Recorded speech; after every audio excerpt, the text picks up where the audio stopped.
Mga karanso, dito naman tayo sa another episode nating video. Dito naman tayo malapit natin sa Sitio Basiao. Ayan, natin din silang ikot-ikutan. So, palawak nating area, hindi natin kagad maikot lahat ito. So, ayan,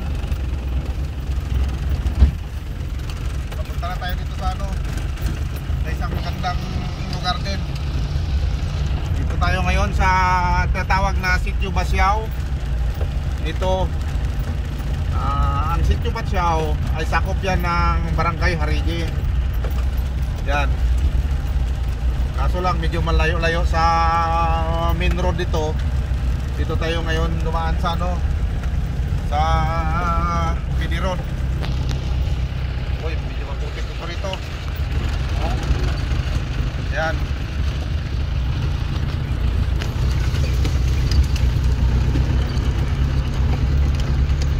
Maganda mag-ikot-ikot nga dahil di mainit.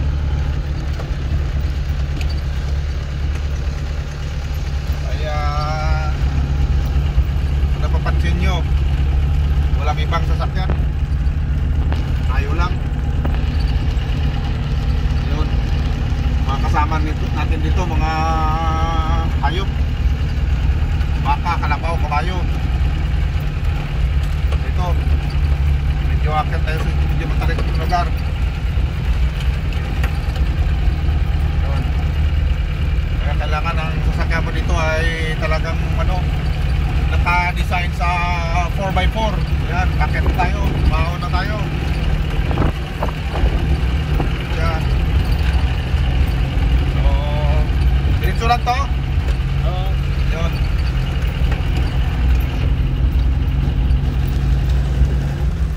Buti ngayon, hindi umulan. Ito rin pala ang isang problema rito mga karanso ng taga Sitio Basiao. Pag tagulan na, itong daan nila ay nagiging mabutik. So, nahirapan silang pumasok doon sa Sitio Basiao. Kasi nga, ang iba, ang sasakyan nila ay mga motorsiklo. So, pag maputik ito, ang naging maputik ang daan, ang mga motorsiklo ay napupuno ang gulong ng putik. So, yun, ang problema nila. So, sana isa rin to sa may address natin sa sa lokal na pawalan ng Kaluya, na mabigyan sila ng papasimento natin ito balang araw para maibsan din kung ano ang problema nila. Yan, ito ang problema. Saka prating yan ay ng mga residente ng taga Sitio Basiao. So, sana mga susunod pang taon magawa natin ang paraan dito. Ayan, malapit-lapit na tayo sa main road. Nag-shortcut lang tayo. Ayan, malapit-lapit na tayo sa main road. Papunta mo sa main road, ha? Ayun, medyo may kahirapan ang daan papuntang Sitio Basiao. Dito na tayo sa main road mga karanso.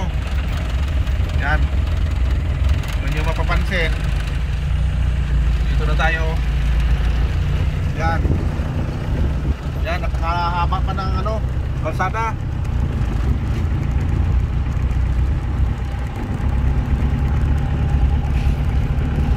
Yun, itong daan na to ay papunta na to ng Barangay Harigi. Yan. Ito kasing isla ng Sibay ay may 5 barangay, which is na lahat ng barangay ay nasa tabing dagat na sila. Walang barangay na sa gitna, puro nasa tabing dagat. Barangay Harigi, Bunbon, Bakong, Junila, at saka Barangay Sibay. So yan, sa napakalawak na isla na tulad dito ay mayroon ng 5 barangay. So halos lahat ng